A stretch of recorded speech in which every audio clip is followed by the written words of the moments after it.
still muted.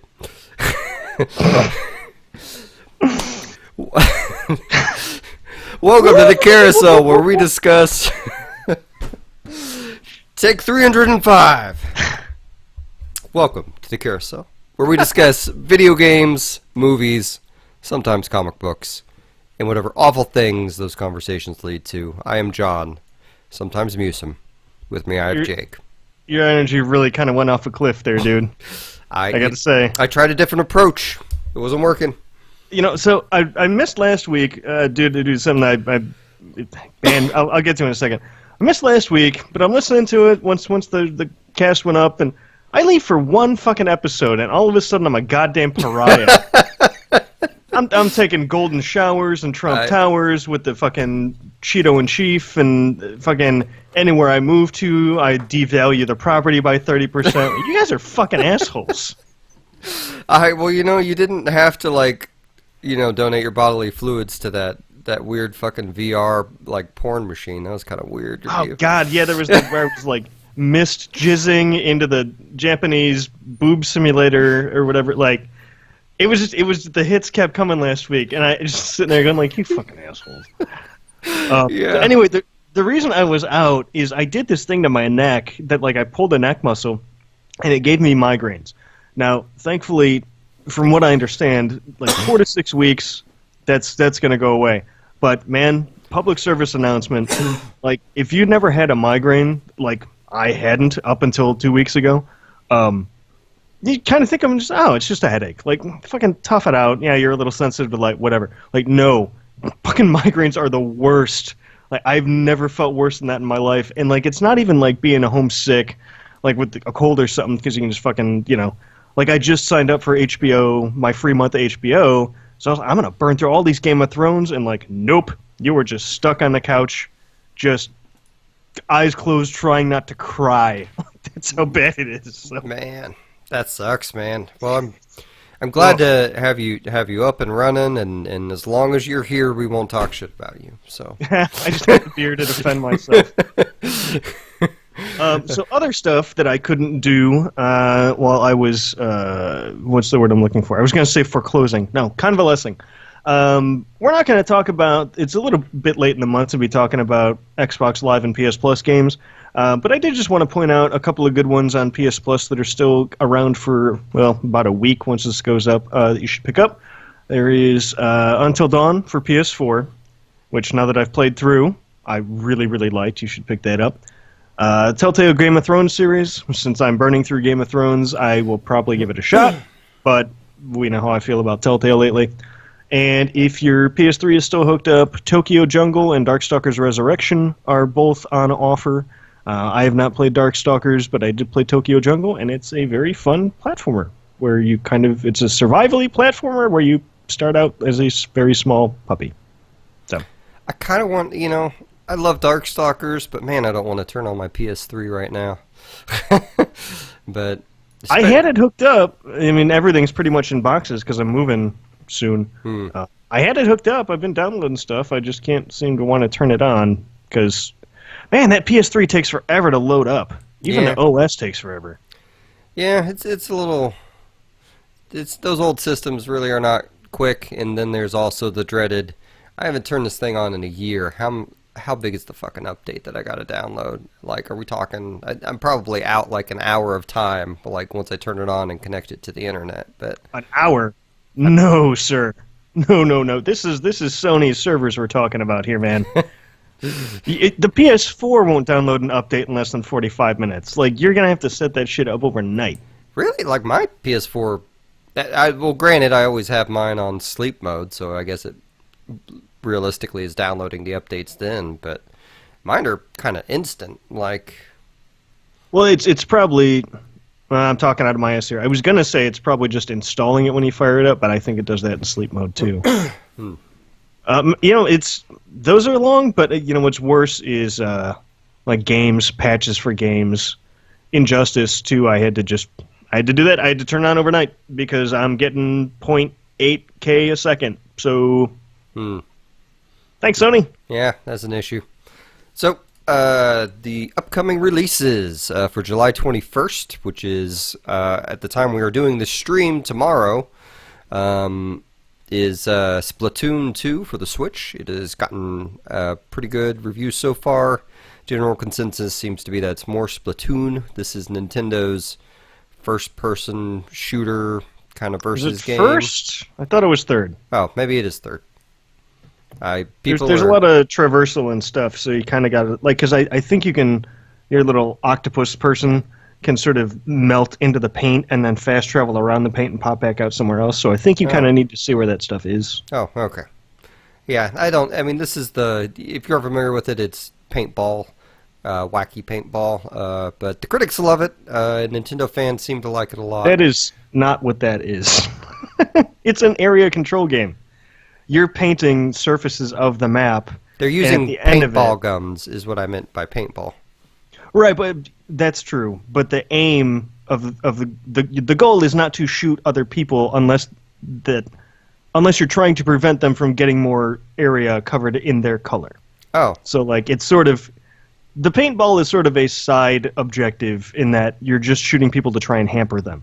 What you're trying to do, and there's probably modes for it, but from what I understand, the main mode is you want to get that 51% of the map covered in your color. Oh, I guess I really didn't care about that game since, since I didn't even know what the fuck it was about. Okay. Well, thank you. Now I will hopefully receive less angry emails from Nintendo fans as I continue not caring about that franchise. So also on the 21st is Fortnite for PS3, PS4, PC, 360, and Xbox One.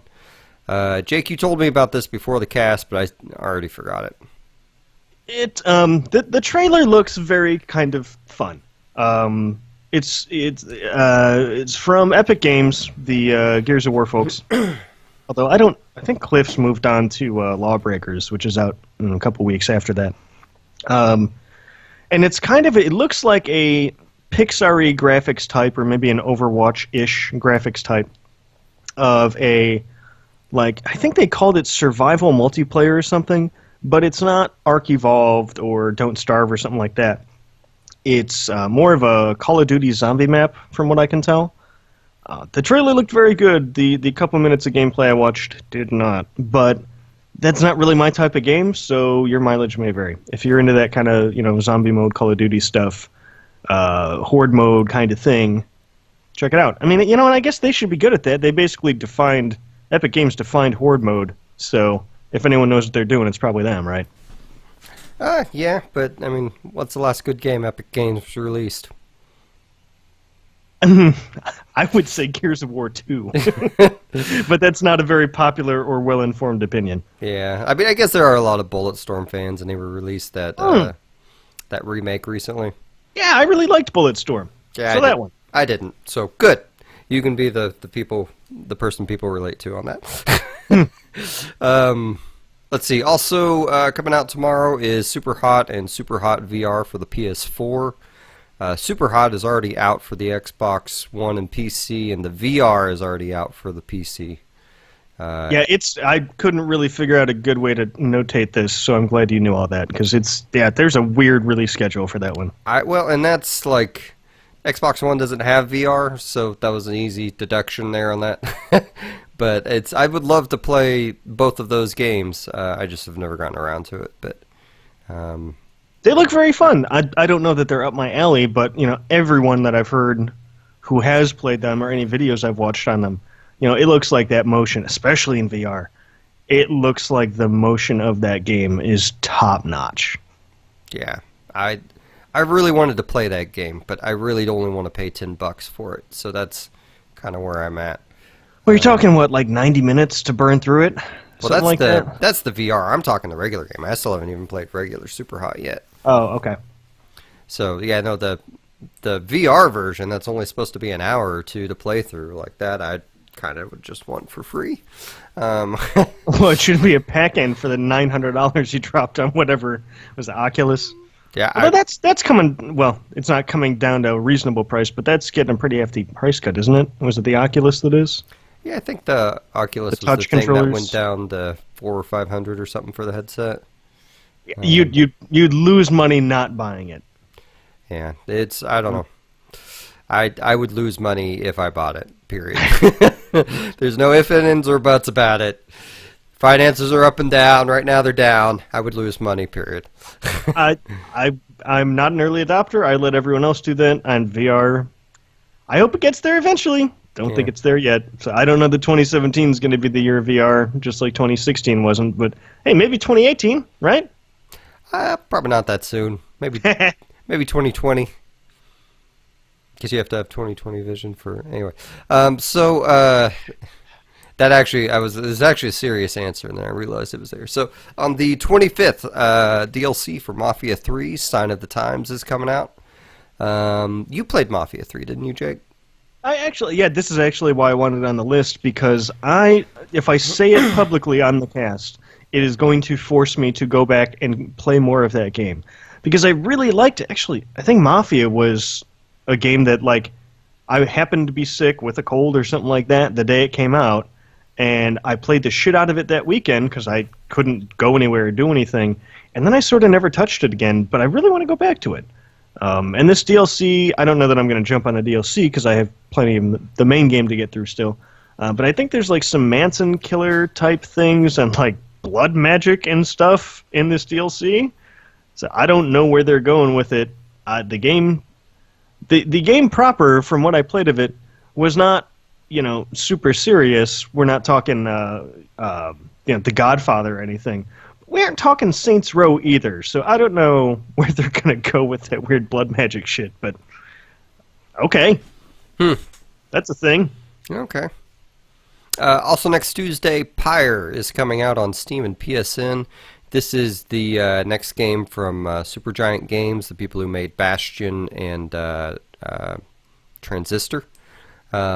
This is some sort of RPG, turn-based, party-based game. It reminds me, like, I was trying to figure out what the fuck the game is before this cast started. I was watching a little bit of gameplay, and I really only got to watch a few minutes, but it really struck me as might be similar to the Banner Saga, where you were traversing in this little cart, and there's some sort of deterministic some you choose who live or dies thing, like that's what the trailer says at least.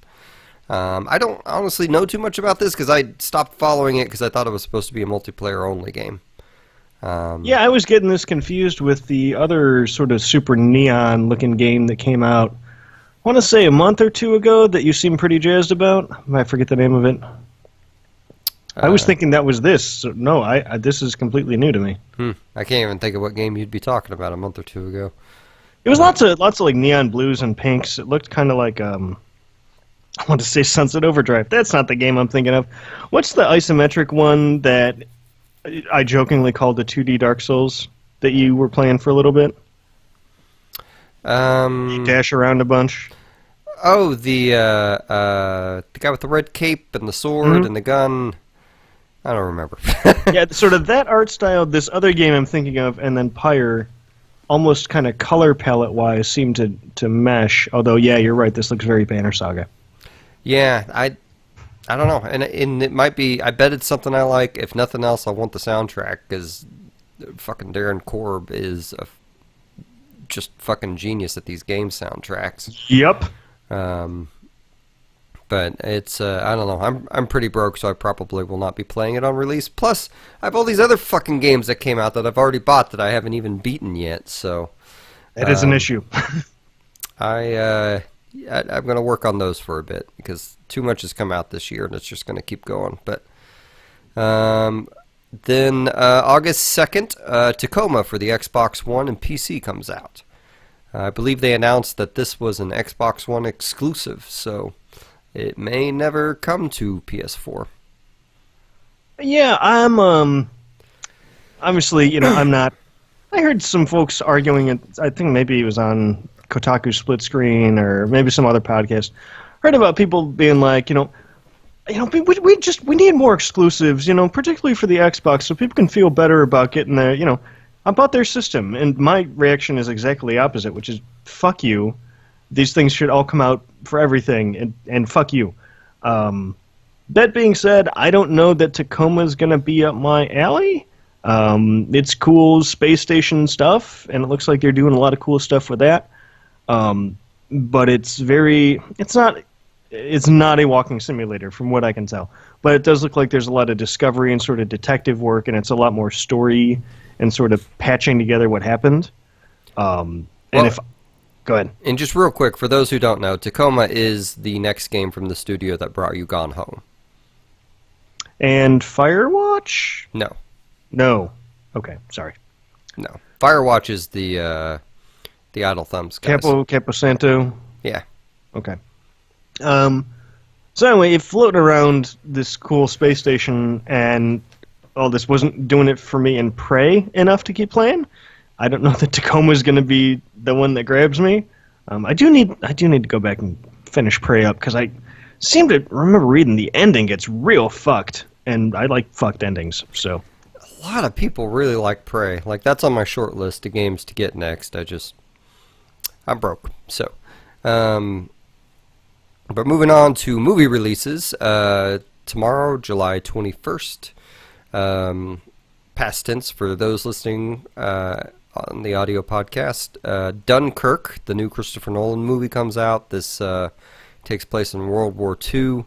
I'm not super familiar with the event, but my understanding is it's before the beaches of Normandy, and it's a situation where basically, like, was it 500,000 or something British shoulders?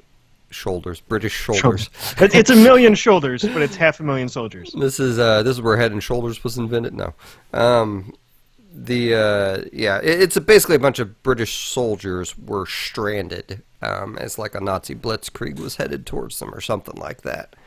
Okay, so luckily for you, I actually know what happened to Dunkirk. Thank fucking God.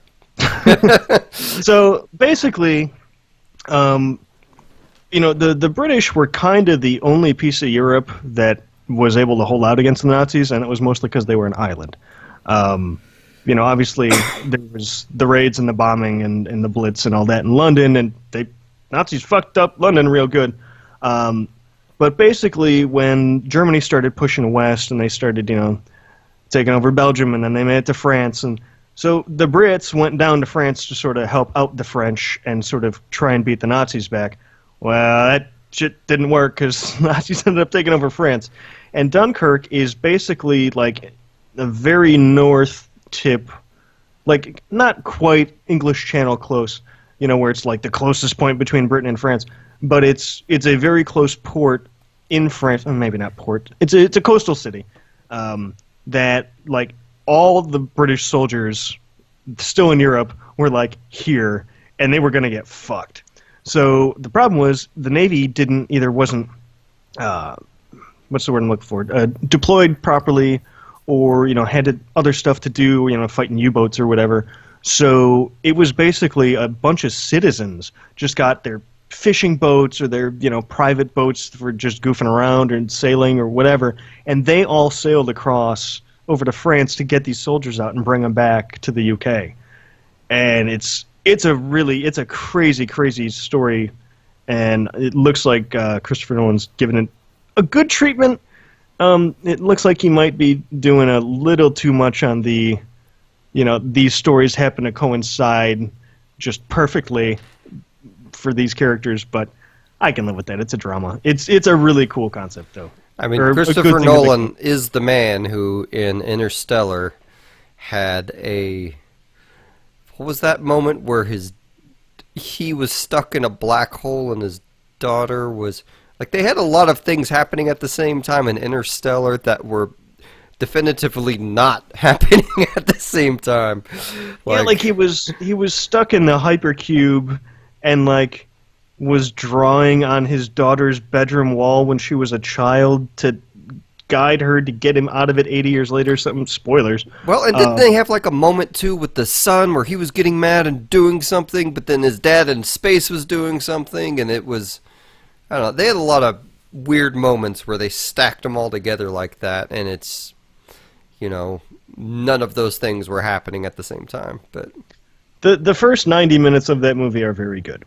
Aside from that, I don't think it's his best work, but Yeah. he hasn't done enough dog shit yet to make me reject him. So Yeah, I don't.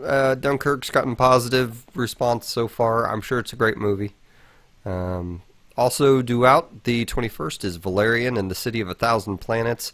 This is the new Luc Besson flick. Luc Besson being the guy who directed Leon the Professional, The Fifth Element.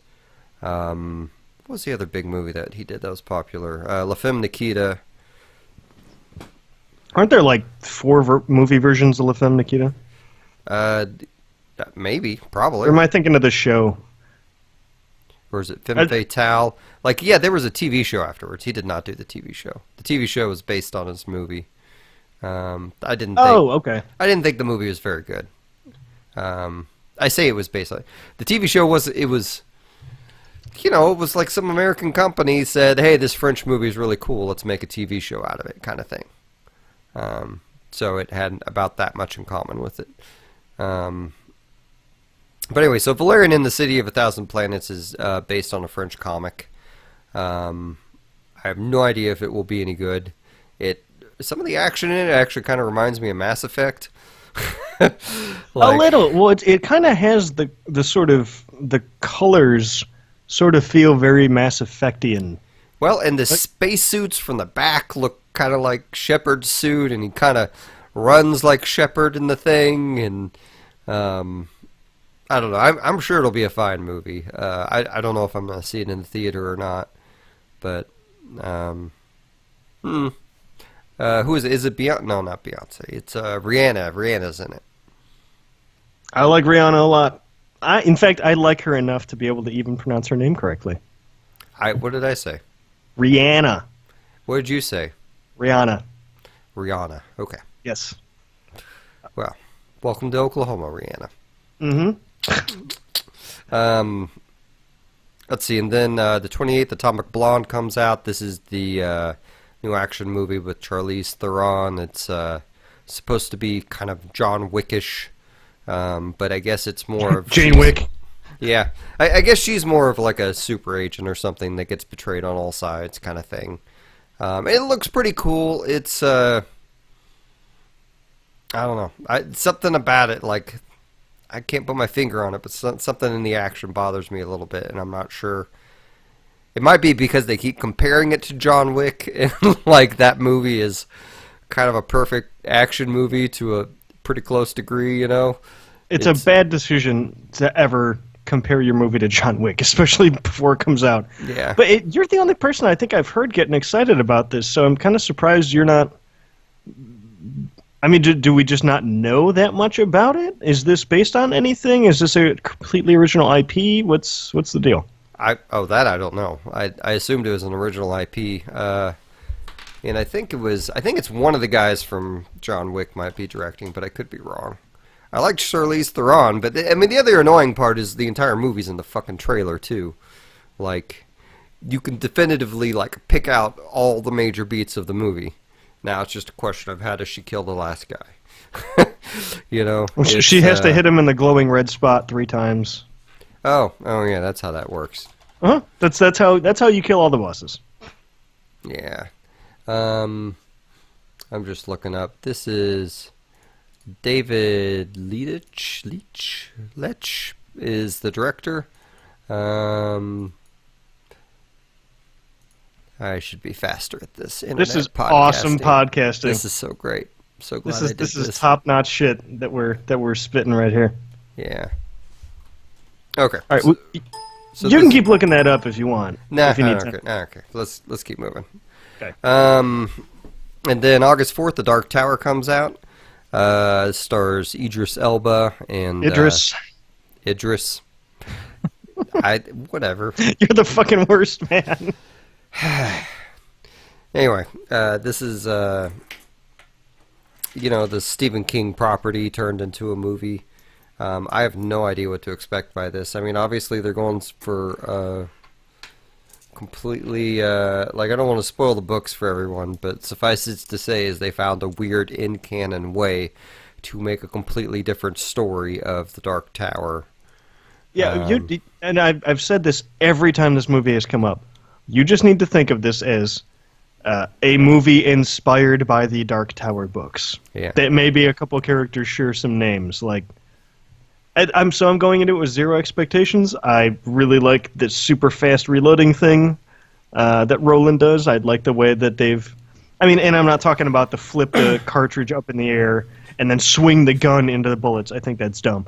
But as far as the actual, like, ting, ting, ting, ting, ting, ting, reloading, I think they did a really cool job with that. They're going to do another one down the line, so Have we'll they see. said that? Well, I mean, come on, man. I don't... They're going to do 2 It movies, for Christ's sake. Oh, that is a good point. I need to read It. But yeah, I'm probably, like, it's weird, like, all of these movies I should be excited for. I love Christopher Nolan. Like, I love Luc Besson, although Lucy was kind of just okay. Like, Atomic Blonde looks fucking awesome from the trailer. I really like the Stephen King Dark Tower books. And I'm just, like, kind of dreading almost seeing any of these in the theater for some reason. I feel like they're all going to be, like, average to bad, and I don't know why. And I can't put my finger on it, but that's where my instinct's pulling me right now.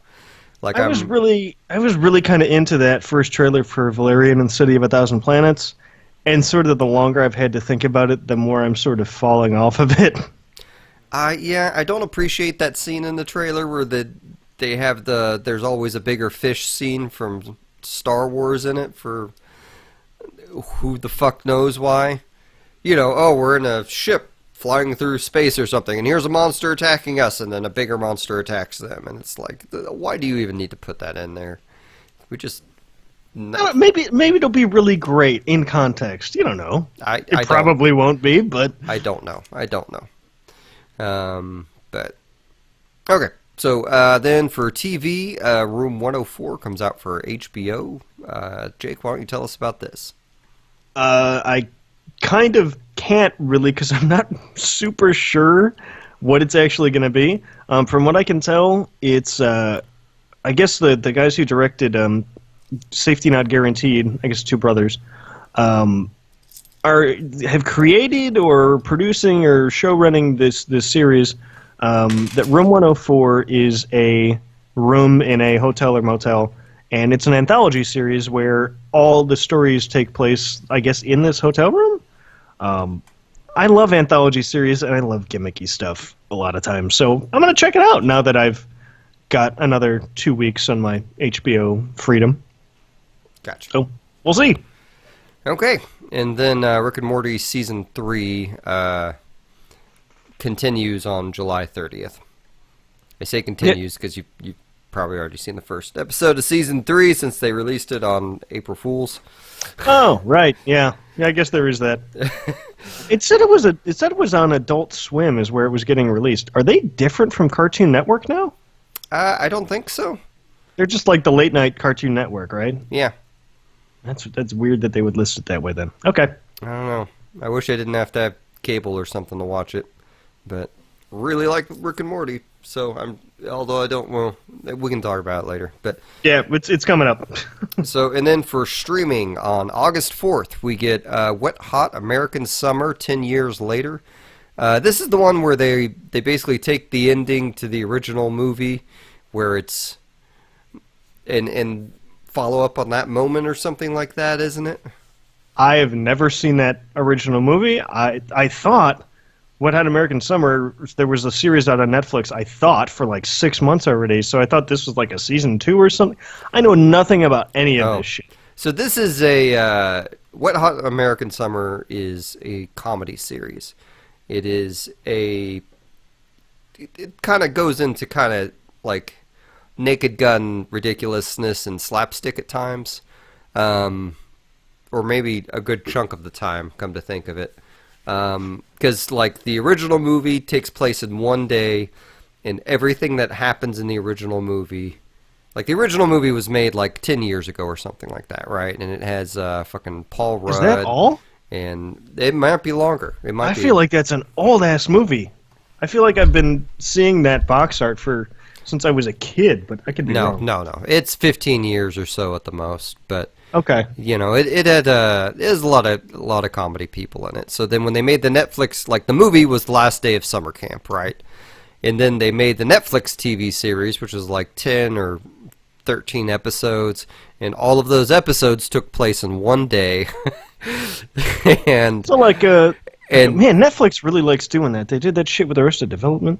and those episodes were the first day of summer camp, I believe. So those were a prequel to the movie? Yes. It's a super ridiculous and campy series. So I mean, it's it's not for everyone. I kind of love it though. Like they have some, especially the original movie. I think the original movie is worth your time.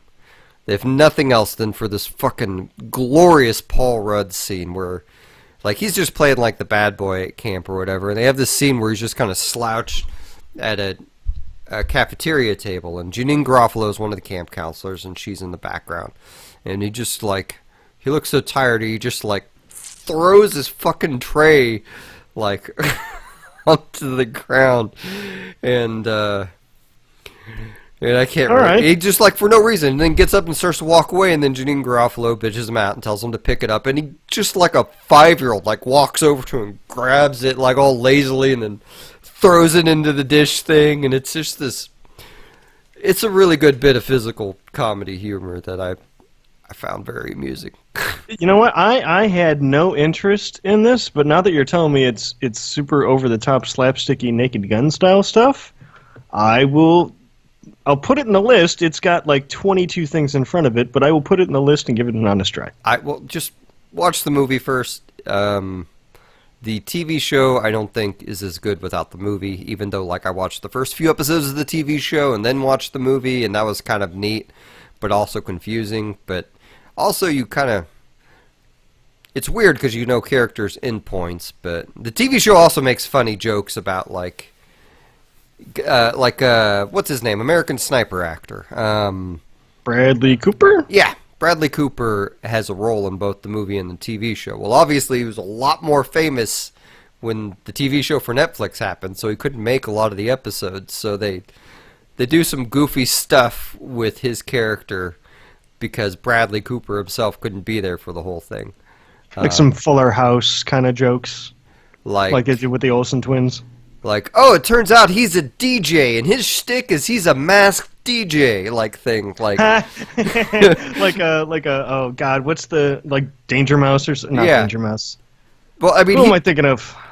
Dead Mouse. Dead Mouse, yeah, and it's nothing that large, but it's still cheap and ridiculous, and just I know what you guys are doing. This is, or they'll have they do it, but whereas Arrested Development, I didn't really feel like they were making the joke being that the actors weren't in the same room. In the TV show, they kind of make the joke when he's not in the same room that he's not in the same room.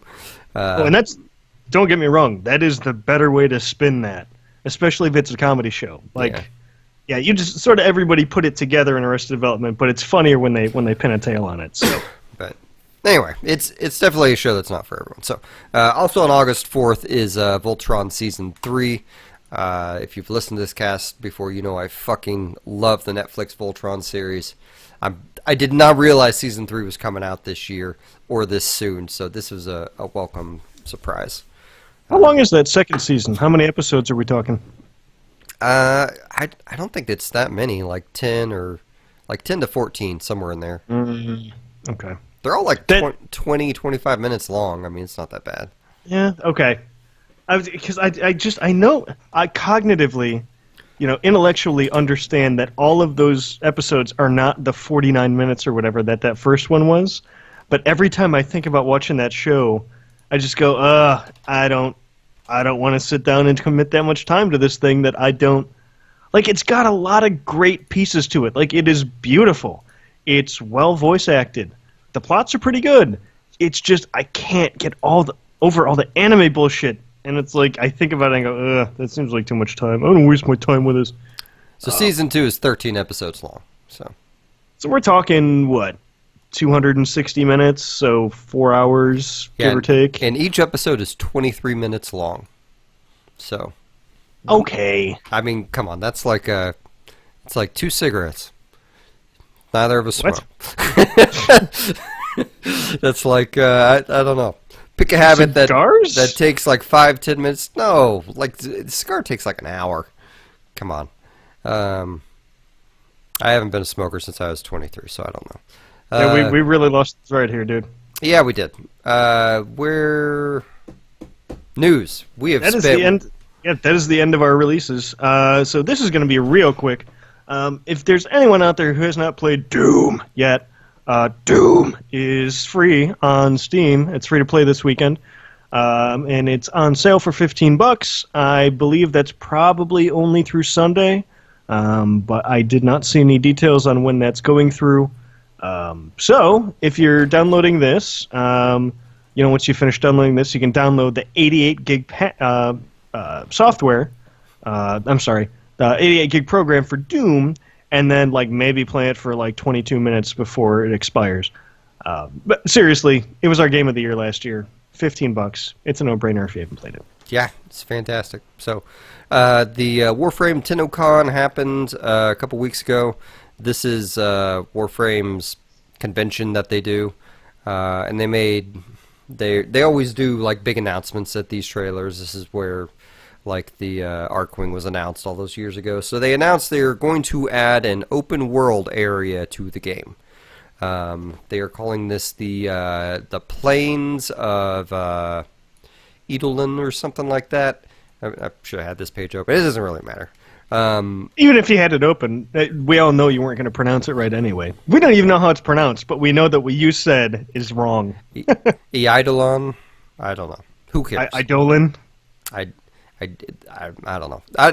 Who gives a fuck? So the open world, it looks kind of cool. They added a village, and you can leave the village, and then if it has a day and night cycle, and at night these giant monsters come out that you have to fight. And in the village, I guess it's kind of a community hub, and then when you leave the village, it turns into your normal 4-man group that you can wander around. And then at any point you can call in your Archwing and fly around the place. And I guess they're going to have... I assume they're just going to go full out MMO on this thing, through this level. But I'm shocked that they haven't already. This thing's been out for, 4 or 5 years now? Yeah. Well, they've been a procedurally generated, go run these missions games, and they've been providing a lot of cool tile sets for all the different planets, but... And we gotta keep in mind, when this game started, there was one tile slet for one planet, one enemy faction, and 2 or 3 warframes, and a handful of guns. They've added a fuck ton of content to this thing. But anyway, just a quick warning about this: there's absolutely no way that when this thing comes out, you as a brand new player will be able to log into the game and be able to immediately play the open world area. I guarantee you, at minimum, you have to get through the whole Vor's quest or whatever it is, the first one. But I'm willing to bet you're going to have a few more planets open than that. So we're talking probably 5, 6, 10 hours invested before you're going to be able to get in here, you think? I'd bet minimum, yeah. I think they're going to... I think they kind of created an interesting situation for themselves where they're getting people outside of the game excited to maybe give the game another chance or try it without realizing there's no fucking way that unless they just replace the entire first quest with this, you aren't going to see this for Well, it's the traditional MMO problem. This is the same shit that Warcraft ran into in oh my God! What was the name of that first expansion where you go to the through the dark portal?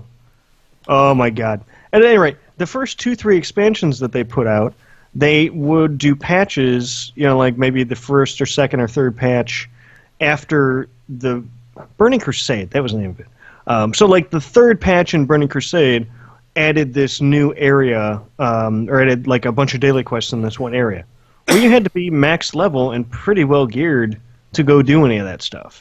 On their 70th expansion now, you can fly through the first 100 levels way quicker because they've recognized that they have these two problems that are sort of fighting each other. Is they want new people to get in and try this stuff, but they don't want you to have to drop 200 hours in before you can try the new stuff, because by then people will have moved on. So, it seems like Warframe just needs to kind of get their act together and figure out their own solution.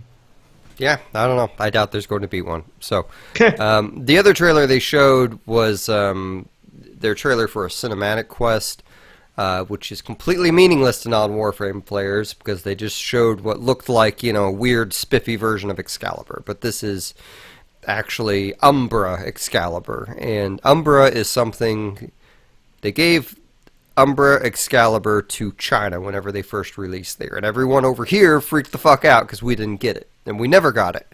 And it turns out the reason is, they haven't said this, but in the past they've said it, is they've called the Umbra an Umbra system. And I don't know what that means. I don't know if that means there's a different way of crafting it. I assume that you're going to have to jump through some different hoops to get it. I don't know what the different power sets are going to be, but I guess it's going to be at the center of this cinematic quest they're going to offer us. So that'll be sometime this year. So hopefully they've, I don't know, we'll see. But moving on, we watched a trailer for Bright that just released today before the podcast. Will Smith. It's Shadowrun featuring Will Smith. Yeah, it's like modern day Shadowrun rather than future Shadowrun, but it's the whole orcs and fairies and goblins and things are real and here and living in the city and Will Smith is cracking jokes. But what's most notable about it is this is like a big budget movie that is produced by Netflix. Yeah, This is not going to theaters. Directed by David Ayer, who directed Fury and Suicide Squad. So. It's a fucking half coin of those toss. Are good. They're making a fucking Suicide Squad 2. I just saw this week. That movie made bank. Of course they are. Yeah, but it made bank because we were sold a bill of goods. They showed us all these awesome trailers for a movie they didn't make. Like, we're all wise now. We know the trick. Yeah, yeah. Are we all wise, though? People keep seeing Transformers. Fair enough. Yeah. Anyway, Bright looks cool. It's coming out like December 22nd or something like that. So it's a ways off. We'll probably see some more stuff before then. But yeah, I was surprised that it looked cool, and I'm also surprised at how much like Shadowrun it looked. It even had some short guy with pointy ears and a suit, like that was obviously some kingpin or underworld person who my money is on that person's actually a dragon. I'd believe that. But anyway, so we both watched Castlevania, and while I encourage you to listen to us talk about Castlevania, you can actually finish Castlevania watching it before we're done talking about it. Is how short Castlevania is. I was a little disappointed in that, and you know what? I'd argue that in some respects, Castlevania is more anime-ish than Voltron is. Oh yeah, but I feel like it was more. For some reason, it's more accessible to me. I guess maybe it's kind of a more mature story in some regard. Well, they don't have the joke stuff or any chibi stuff, Yeah. That's the piece. It's the chibi stuff I can't deal with. I think. Yeah. But it's the thing is they have a lot of room to work. Because there's really, aside from, later like DS, Game Boy stuff, and a couple of PS2 releases, like, there's not really a lot of story in Castlevania. Yeah. The story is Dracula married a human woman, they done killed her, and now he's just going to fuck everybody up for eternity. Yep. And this like, they got into that, and I felt like they did some real cool world building, and then it was like, okay, now we have a half an episode to actually do something, and it's over. Yeah. So I really would like to see what they do with the season 2, and I would like to be more than 4 episodes. So I have a theory about, like, one, how the show came to be, and two, why it was only 4 episodes at first. So the show is produced by a guy named Adi Shankar or something. I don't know his name. But he produced. He didn't direct, but he produced the shorts on YouTube for Power/Rangers, Right. and what's the other one? Dirty Laundry, the Punisher short with Thomas Jane. Both of which are excellent, I think, and you should go watch them. But so my theory is you have this young guy who's doing crazy shit like that on Netflix, or at least paying for it, or getting it paid for. I'm never really clear on the role of producer, but about 10 years ago, Warren Ellis, like it was during the time when he was writing that, when he had his Whitechapel website, which may still be there, but he was doing a web comic about what if the kids from the Village of the Damned grew up, kind of thing. But around that time, he announced that he was working on a Castlevania script for an anime that was going to be based on Castlevania 3. So, Which is what this is. Yes. And his name is attached to this, too. So my theory is that this producer bought his old script that never got made, proposed it to Netflix, and Netflix thought he was crazy for wanting to do it, but gave him the budget to do 4 episodes. Maybe. Maybe. I don't know at all. I just know I want some more. It's super gory. Yeah. I would like to see a little bit more. I mean, I think we only saw, 2 different types of monsters in those 4 episodes? So Yeah, saw some bats, saw a Cyclops. That's kind of it. Yeah. And they were not bats, some more gargoyle-ish kind of looking things. But, and you know what? Universal owns so many of those copyrights. Like Castlevania, Konami in general has just been shamelessly ripping off other IPs the whole time Castlevania's been around. So, we're not going to see a Frankenstein running around here. So who knows if they can get away with any of that anyway. I am just looking forward to seeing more of it, and I want to see a little more plot progression a little quicker next time. But that might be too much to expect. I'll be curious if they had the pirate, Grant Dynasty or Dynasty. Grant Dynasty. Whatever his name is. Grant Dynasty was supposed to be in this one from everything I was reading, and he didn't show up. Yeah. Well, Warren Ellis back then said he hated Grant Dynasty and wasn't putting him in the script. But I couldn't tell if he was, it was a social thing where he was just kind of blurting it out in all caps. So I was never really sure if he was being serious or not. But and that's the other thing I wonder about is how much of this did Warren Ellis write, did he touch up the script modern day? Did they rehire him? Or did they just say, hey, we have a script by Warren Ellis, that's a marketing point. And now they have to actually write their new episodes. So, but you know what, though? It was funny. Trevor is a funny character, and the voice acting's good. Yeah. Him getting in that bar fight in the first episode, that whole sequence was awesome. He does some real fucked up shit to some dudes in an alley. Yeah, I really like the show. I really do. But the animation is kind of cheap. I've been comparing it to Vampire Hunter D Bloodlust, which is not the original Vampire Hunter D. And I compare it to that one because you get these real elaborate kind of good-looking screenshots where if you pause it, you're like, oh, that actually looks pretty good for the most part. But then when you watch it move, it's almost like they have something on a popsicle stick. Well, the animation is 4 frames a second, and just burp, burp, burp, burp, burp, burp. Yeah. And but I like the style enough. The style reminds me a lot of Aeon Flux. Is that a weird pull? Am I reaching too far there? No, you're not the only person who said that to me. Okay. So, that style in and of itself, people don't have the super creepy, skinny arms and legs like they did in Aeon Flux. But just sort of the design is sort of very reminiscent to me, and that's kind of enough for me to deal with the 4 frames a second. Yeah, but I like it. I think it's worth your time, and as I said, it's very short at the moment, so watch your way.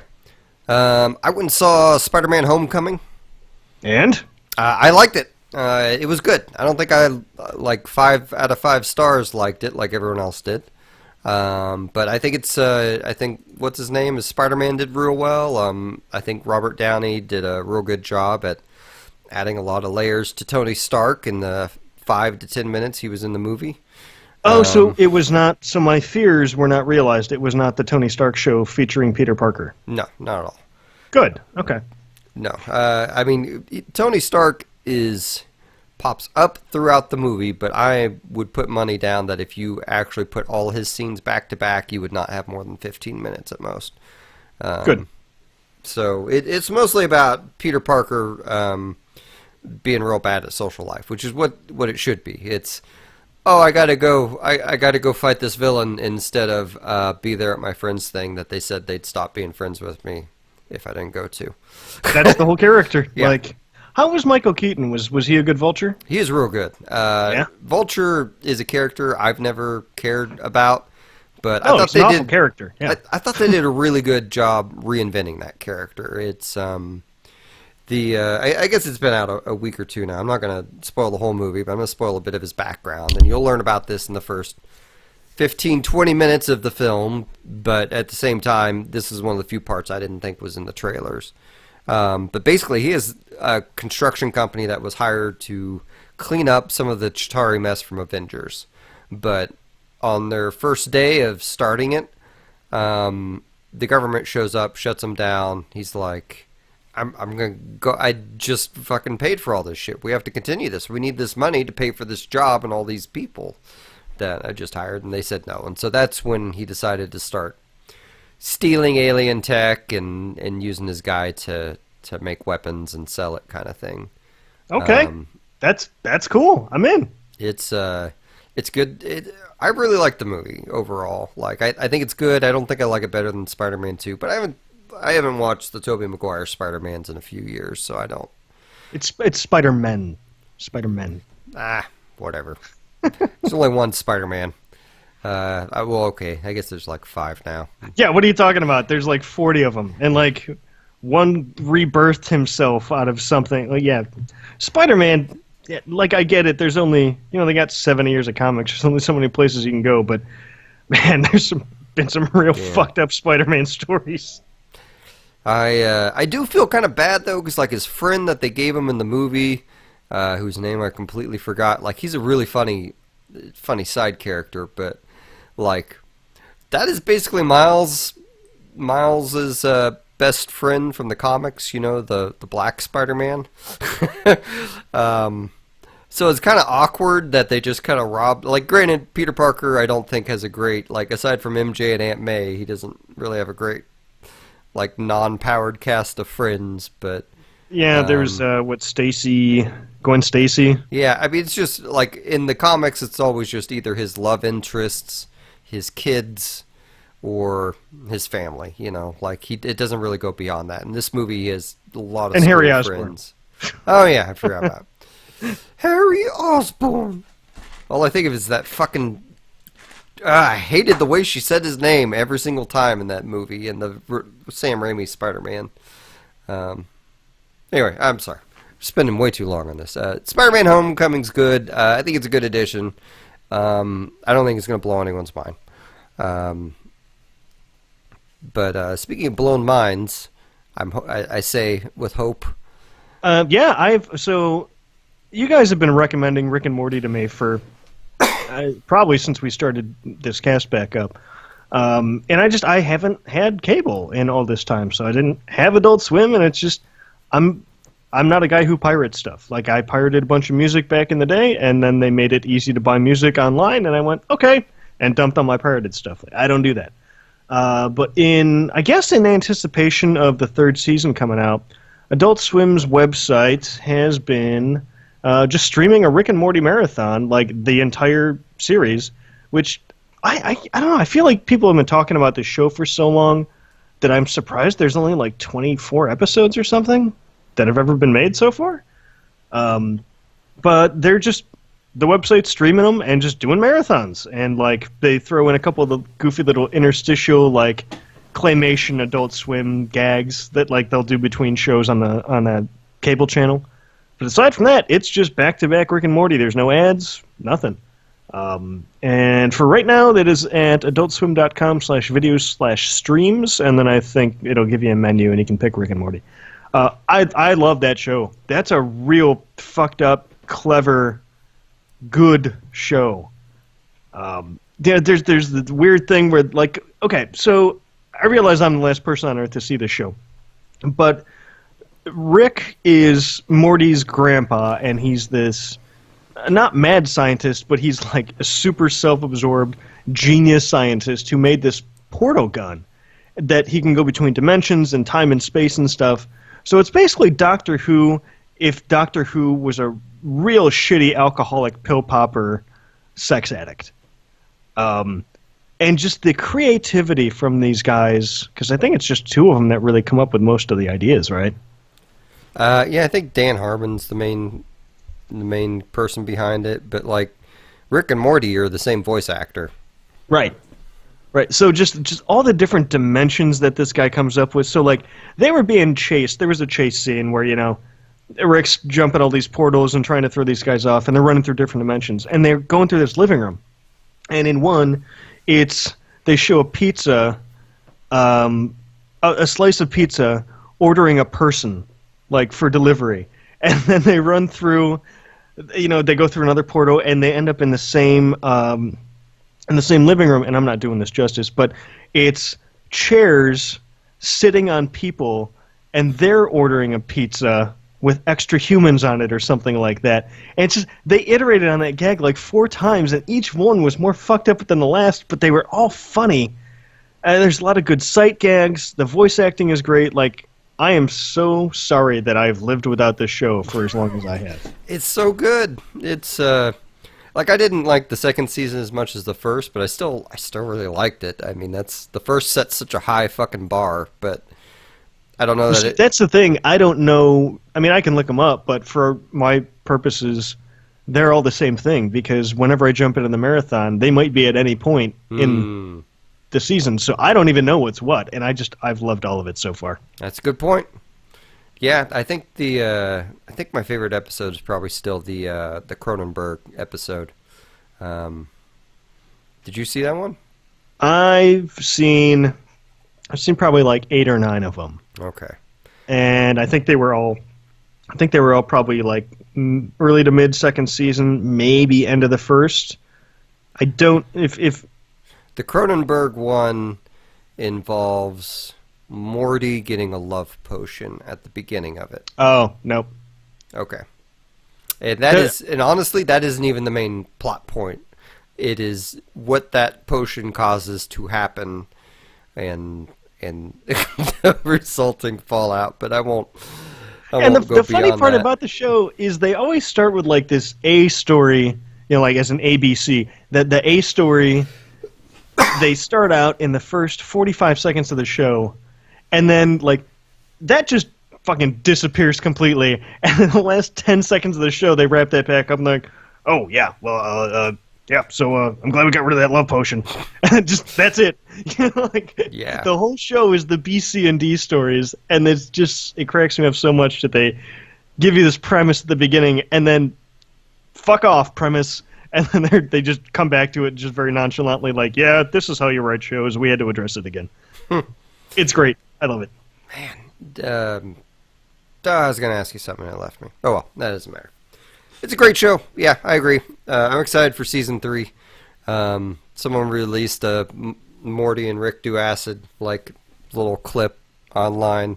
Yeah, that's weird looking. And Run the Jewels was the music behind it. It was kind of funny, but anyway.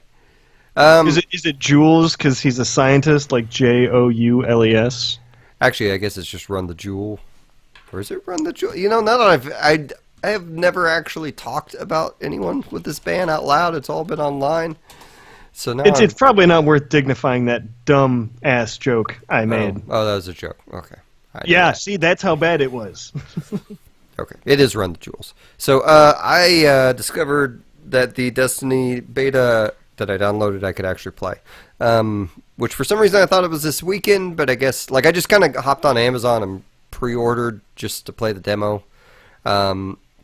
Destiny is a bit of an uphill battle with me in that I really don't want to buy it. And I don't want to commit to another online game unless it's just out of this world amazing. And honestly, if it was out of this world amazing, that may be enough for me not to buy it, because it'd be an online game and I wouldn't have time for anything else. So the beta, you start out with a single player mission that you go through. You can choose a class. It doesn't import anything.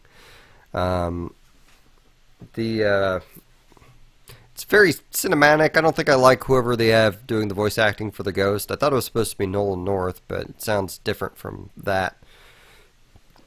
Like I said, I've been watching a lot of Game of Thrones lately, and I can't shake the Peter Dinklage totally wooden acting from the first go round, and it's like, how did he fuck that up? He's Peter goddamn Dinklage. Yeah. How did he do that wrong? But anyway, we've all beaten that to death over the last couple of years, so I'm not gonna do it again. But I mean, the guy was in Pixels. Yeah, fair enough. He's made some bad decisions in life. So it's not Nolan North anymore. Is it supposed to be a different ghost? I don't factually know that it's not Nolan North, but it sure doesn't sound like Nolan North to me. I think it's supposed to be the same ghost. Like, I thought what they did was when they removed Peter Dinklage, they went back and replaced all of Peter Dinklage's lines with Nolan North. That's what they did. But the new one, it sounds like a different voice type to me. So, but gameplay wise, I think it's mostly the same, where it's kind of first person shooter first, and you occasionally get to use powers and things like that. And the enemies there's been a lot of people who know a lot more about that game who've been discussing a lot of some of the finer points of what's changed. I guess a lot of sort of timers, as far as cooldowns and stuff like that, are kind of drastically different, but it's in beta, so I'm not sure how they could tell that, because they had specific story beat minutes, like multiple times in that demo, where they caused your main power meter to fill, which I thought was very strange. They might have been talking about PvP stuff. Yeah, well, and I didn't go that far. Like, I drank a bunch last night. I bet your perception of me as a human being is that all I do is get piss-ass drunk. Since it's all the world ever sees. But I haven't drank anything tonight. So, but no, I turned it on and played it and went through that. And they do that thing where, like, the NPCs didn't do anything in the first game. In this game, you get to see them do cool stuff, but they do cool stuff that are outside of the realms of the physics of the gameplay. So, like... It's like one of them just summons a fucking ice dragon. Well, like, one of them, like when they're first, because the game starts out with the tower getting attacked and everyone escaping from the tower. So the Titan guy walks up and puts up a shield and just holds it up with both hands and holds it there. And you don't hold up your shield with your hands as a Titan in Destiny, and it's not like you're button mashing to keep the shield up. Like, so like, for one... Oh, come on, man. Okay. If it's a cutscene, give them benefit of the doubt and let them make it look cooler. Come on. Fuck that. I hate that fuck shit. You're being pedantic. No. So then they have another scene where the warlock chick jumps on a fucking plane and brings it down. It's like, let me do that. I'm glad you want to make the NPCs look cool, but, like, if you're not going to let me do any weird, cool cinematic thing in this game, then why the fuck are you showing it off for someone else? Okay, so that I'll give you. That's legitimate. The first one I'll fight you in real life on, but yeah. So I was looking at this, and I've heard all these people talking about Destiny 2 beta, and I never bought the original game. I played the beta, and I went, this seems awfully repetitive, and I don't like this PvP. Moving on. But I'm kind of ready to give it another shot and see if it maybe hooks me. The open full beta for everyone, I believe, is this weekend. So during the week, I think Xbox folks had like 4 days that they could play, so long as you pre-ordered, and then PS4 had 2 days, I believe. But they were not getting $60 from me to get a demo, because fuck you, it's 2017. So I will probably try it out this weekend. Well, and I just, I might be done, honestly, because I really don't want to play the multiplayer. The gameplay really seems way too much like the original for me. I want powers first, first-person shooter second, is really what I want out of a game, which I also think is part of the appeal for something like Warframe for me. I think I have a game for you then, buddy. It's called Mass Effect Andromeda. I played some of that and did not care for it. Powers first. I mean, I guess you do use your powers a lot in that. You use your powers first, and then the shooty stuff comes later, yeah. Even if they are kind of lame, and even if you're very floaty in everything you do, and it's not tight and awesome like the first games. Or well-written, or fun, or... I'm gonna give that game another chance this year at some point. I don't know when, but I'm gonna do it. But anyway, I will too. I was looking it up probably last week. I'm literally halfway through it. Like I think there's like 5 planets, and I'm like in the middle of the 3rd one or something. So I may as well just to say I've done it. But man, but anyway, this subject's a little Thor. How about you? I'll tell you what I've been. I got nothing for this. I've been playing Jotun. It's Jotun. The people who made this have a new game out. I believe it's called Sundered. Looking it up real quick. Because the reason that I played it is because it was completely free on Steam, I want to say this weekend. And it was just like they put a limited number of copies, or they told Steam, like, give away this many copies. And when they were done, and I managed to get one. Thunder Lotus Games is the company that makes it, and yes, the new game is called Sundered. It is out next week, a week from tomorrow, so next Friday. So Jotun is, as you would expect, very Nordic. You play this Viking lady who is in the afterlife, and basically you're trying to kill these Jotun, which are like, I think the direct translation is frost giants, but it's just they're big, scary Viking giants. And so you're in the afterlife, and you have to kill these gods, or you have to kill these big, scary things, so that the gods will be pleased with you, and then ostensibly, I guess you're gonna get resurrected or something. I don't know. It's very in media res, so I'm sort of learning the story and the reason for everything as I'm going through it. It's very, very basic combat-wise, but it's so beautiful. It's all hand-drawn stuff, and it's so beautiful and so well presented, and the music is amazing, and just the mood is awesome. That I think it's $15 right now.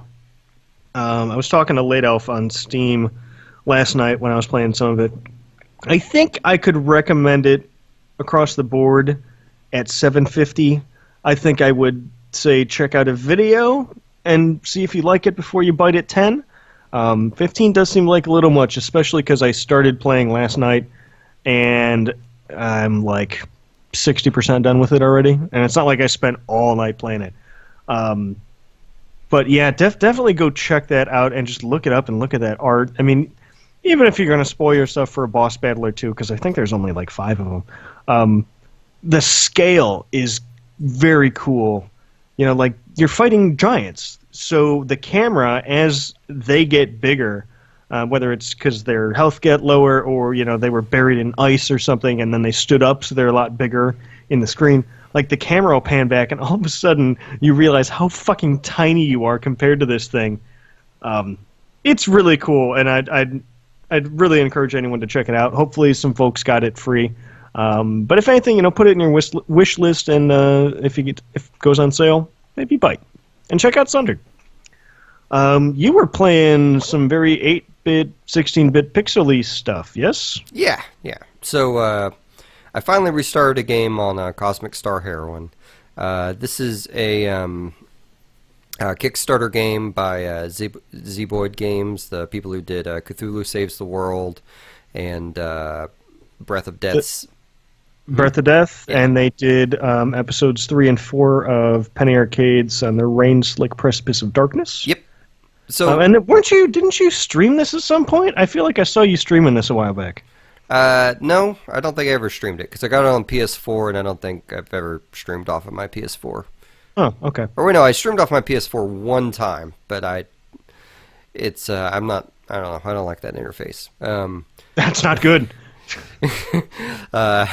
I keep meaning to try and stream remote play PS4 on my computer, and then try streaming from there and see if I can deal with it better. But It's a little laggy already, and then adding in yeah, OBS or something. it seems like it'd be worse. But anyway, so but this game originally came out around the time Mass Effect and Torment and Persona 5 came out for me, and just had no chance for me to really put any time into it. But now that I have put some time into it, I really like this game. The story isn't particularly deep at the moment, and all the characters are kind of a little silly, but The gameplay is this neat take on old turn-based, RPG stuff where, like one, if you die, you can immediately retry the battle, and there's no load time. It is click, oh, we're going again. That is something Zeboyd is very, very good at. A lot of their games are kind of simple on their face, but the systems are deeper than they look, and they're very, very good about playing their games like they don't get in your way. They let you play their games just unfettered, without a bunch of extra bullshit, and this being able to reload the fight right away seems part and parcel to sort of that ethos. Yeah, well, and it has save anywhere.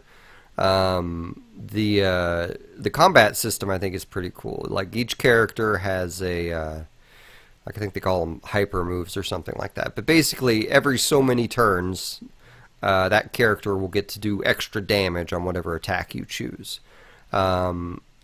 For all their special moves, you can use every single move they have one time, and then they have a defend refresh move where they'll regenerate them all. So you don't have to worry about magic potions or any of that shit. You just have to worry about where's my timer on, when this character can do a critical, and do they have the skill and use that I want to use when that critical happens available. Now, in a lot of their other games, sort of, they didn't have magic points or mana. It's just that you got X number of uses per fight, and your health and those uses recharged after every fight. Yes. Is that how it works here? There's no X number of uses per fight, and because you can regenerate it. So you could say you could only use it one, but then you could hit your defend button, and then you regenerate that one. So are you going into every fight with full health? Yes. Does that recharge? Okay. Yes. That is a very, very smart thing they did that I'm very surprised more people haven't glommed onto, because it gets rid of the frustration of random encounters. Yeah, it does. And it is a little bit like Chrono Trigger, where you see like the guys on the map for the random encounters, and it doesn't change. You're on the screen you're going to fight in, A lot of people seem to love bringing that aspect up about Chrono Trigger. The story I'm not going to really get into, but it's a future game, and you have stats that are called like Hackitude, and I mean that's the main standout one. I don't remember the rest, but the characters are so far fun and entertaining. Like, one of the side characters, her deal is gunmancy, where she summons guns to shoot at different people, and is very entertaining when she finds a new gun. And I recently just got a guy in a suit whose thing is that he punches people, and that is his entire personality. But it's I really like the game so far. I have been super busy this last week or two, or I'm sure I would have beat it by now, because I can't imagine that it is more than like 8 hours or so. But I'm so glad that those guys are still making video games. Like, they sort of fly under everyone's radar because they're not out there making AAA games, but they're not out there really making indie games. To some extent, they kind of are doing license work here and there, but like, they're very good at what they do, and I think they're kind of underappreciated. So I'm glad they're still around and doing stuff. Well, and what's really cool is because this was a Kickstarter, I think I gave them $25. Whatever their lowest tier to get the game was is what I gave them. I'm pretty sure I selected the Vita version when I originally got this, and they recently announced that they were going to do the Vita version last, and that if you got the PS4 version or the Vita version, then you got the opposite one too. So that was a really cool move on their part, I think. Oh, so like you had picked out your platform when you did the Kickstarter, yeah, and because they're not coming out at the same time, they just said, fuck it, everyone gets both? Yeah, they just said okay. It's cross-buy, so I thought that was really good on them. And they may cancel it. I've been on other Kickstarters where they canceled the Vita version, and a lot of these sprite-based ones a couple years ago, I thought, oh, that'd be really good to play on the Vita, and that's what I did. So it was a real good story, John. Yeah, so great. So speaking of other great stories, I don't think we had one this year at Evo. And that's not to say the drama of individual players on the highest stage in their game, and that's not what I'm talking about here. It was actually just an awful transition. I've heard a lot of people saying that Evo 2017 was like the best they've ever seen, and this and that. I didn't watch it start to finish, but I definitely didn't feel that. And I think in large part, it's because the games just aren't as good. Injustice 2, which I would have expected that I would have been just end to end, just ass to ass in that.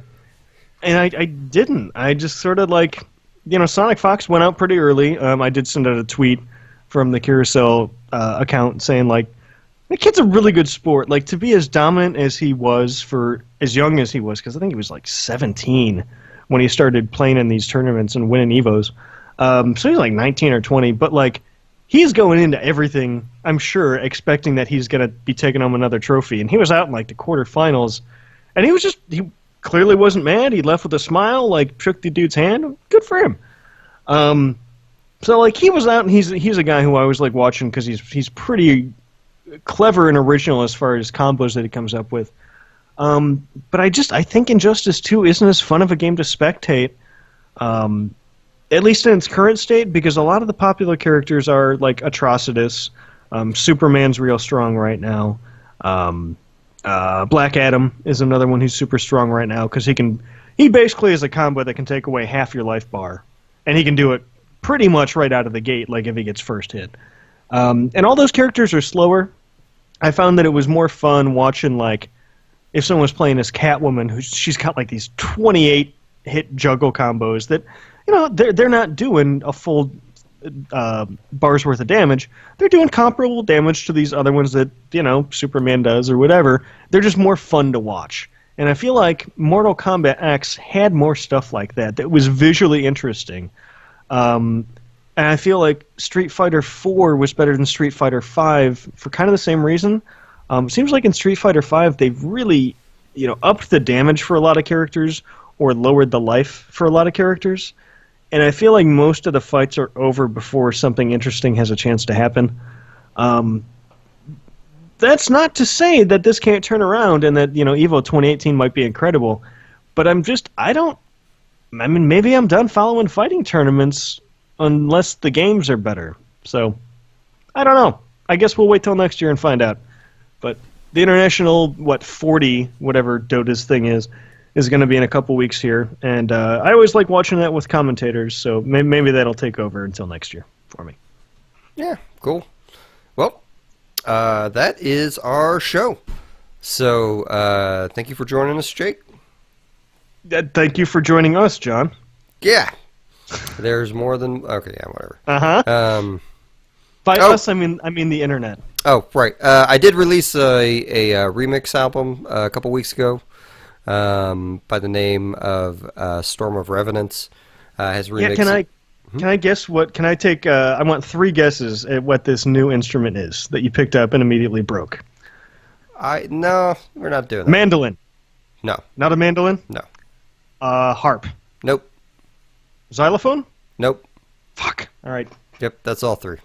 And honestly, if you watch the cast, you'd probably seen the instrument in the background a whole lot. But most people don't really know that I started attempting to play that. So I'd rather just come out and say, hey, look what I can do. Look what I did with my ear. What did you do with yours? Don't you feel like shit now? Like that type of thing. Because I'm a fucking asshole. So I'm sorry. It all comes down to feeling superior. Evidently. All right, so I'm sorry. Where can we find this? It's MusiM.bandcamp.com? Yeah, you can buy the new album. It's only $1. MusiM.bandcamp.com. It has the Warframe song I did on it. It has 2 remixes by All This Is Meaningless, who I've recommended over and over and over again to everyone. It has a remix by my friend Phil Kaiser, who's been in the show's audience before. It has a remix from a buddy of mine from high school, Trey Beauregard. I think I just said his last name wrong. But, oh well, that lines up with everything else this episode. But anyway, it's $1 there. You can also listen to it on Spotify. If you do listen to it on Spotify, listen to it 20 times on Spotify so I can have $1 from that. Actually, that's a joke. It would take you more than 20 times to get me $1. Yeah, I was going to say you get, what, 1/100th of a cent for every play or something? Oh, it's worse. It's less than 1,000th of a cent, something like that. It's like .0000015 something.